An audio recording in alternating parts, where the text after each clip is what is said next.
Здравейте хора, върнах се. Ето, тук отивате, нали, тук можете Deathmatch, Capture и така вече ви показах. Карате рейс. И го цъкате. Тук ви избира туториал, Land Race, Sea Race, Air Race.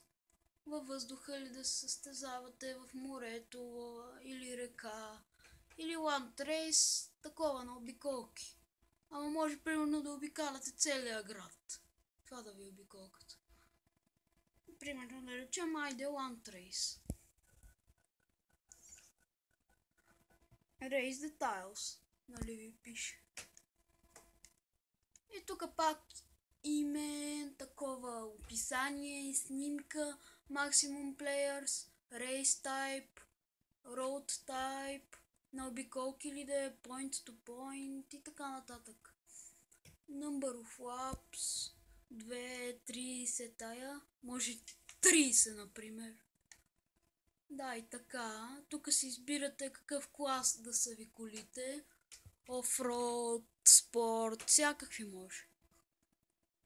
Тук си избирате времето. И така, да. Ето тук. Чакайте, че пак ме заболя ръката. Да. Ето. Сега. Това ви е пак кръгчето, от което да се стартва, да речем. Аз ще го поставя ето тук.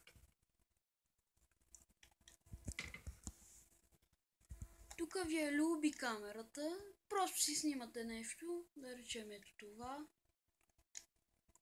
Ето чекпоинт. Опа.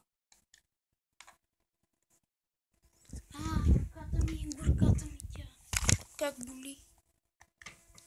Ето ви чекпоинтовете. И нали си ги нагласявате. Тук ви пише с какво да ги правите, как да се прави. Нали ето да речем. Слагам така един чекпоинт. Тук слагам един. После мога па тук да си сложа и така нататък. Ето. Опа. Ето тук вече можете да го тествате. Нали аз тук не правя всичко.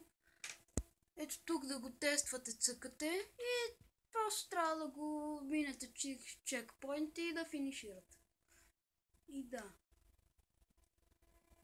Да, и аз пак няма да го запаметявам, нито да го публикувам.